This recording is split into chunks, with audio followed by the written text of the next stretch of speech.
So you're considering purchasing a home in Florida. Well, today we're going to explain some of the key components that need to be inspected prior to your purchase if the home is at least 20 years of age or older. Now, in recent years, this has changed because it used to be 30 years and at one point even 40 years before it required this particular inspection. These days, more inspections are required to get homeowners insurance. Now, these inspections consist of 4 major components, also known as the 4-point inspection. They have to look at the roof, the electrical, the plumbing, and the air conditioning, HVAC system. Yep. By the way, we are a licensed real estate brokerage and our contact information is below. All 4 of those components do have to meet standard codes of today. Now, some of those examples will be oftentimes, this is one that is found, if a GFCI receptacle is not working and it's within 6 feet of water, that would be a 4-point failure. Now, a buyer themselves cannot actually make repairs to a property that's not theirs for 2 reasons. One, it's a liability, and 2 is what if the home doesn't close? However, the request is typically made to the seller, and the seller would need to make those repairs if they want to facilitate the closing, because the buyer is actually financing the home. Now, another example would be a water heater. Oftentimes that's going to have a electrical cable tied to water that's not wrapped in conduit. That wire must be wrapped in conduit to ensure safety, especially if a child or someone punctures that wire, and again, it's got some accessibility to water. I think another one is also double tap breakers.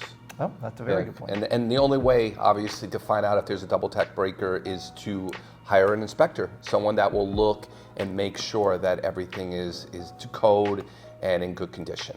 Now, that 4-point inspection that the inspector will provide has to be sent to the insurance company.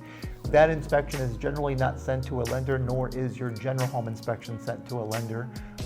But the insurance company will need that 4-point inspection to ensure that the home is safe and that the insurance company is taking the right amount of risk on that particular property. And what's nice is that the listing agents generally know that these are items that are required. So usually a lot of cases, listing agents work very well with the buyer's agent.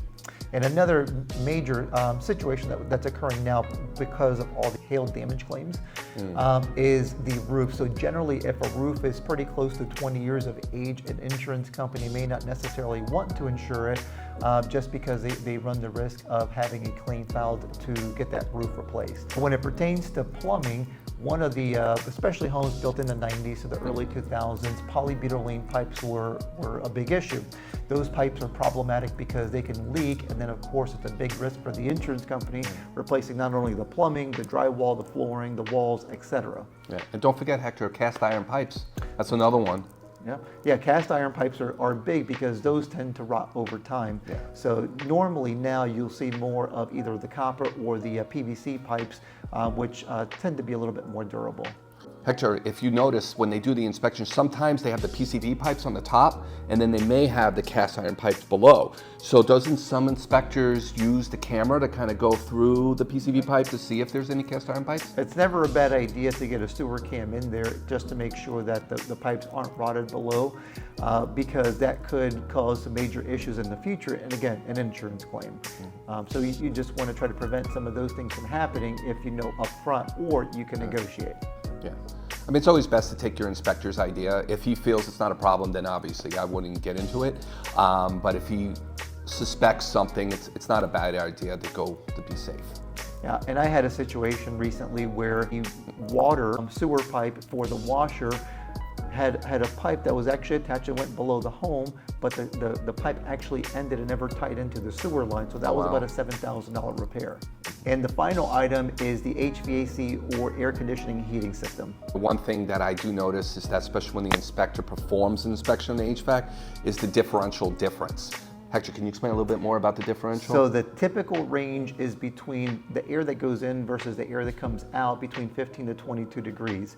And if it's outside of that, if it's a half a degree or 1 degree, it's not a huge deal. But if it's outside of that and it's pretty significant, it could indicate that the AC needs some service but the life expectancy in Florida, especially as hot as it is today, is about 10 years. So I would say anything above 10 years is typically borrowed time, and the cost of replacing these air conditioning systems continues to increase, so just make sure you keep that in mind and budget for it. And one thing I can highly recommend, you do need air conditioner in Florida. It gets very humid, and also the HVAC pulls the humidity out of your house. So that's why the differential is very important. So if you have any questions on information on this video, remember we are a licensed real estate brokerage and we'd be happy to help with any of your real estate questions or needs. Thank you for watching Yellow Chair Chat. We'll see you next week.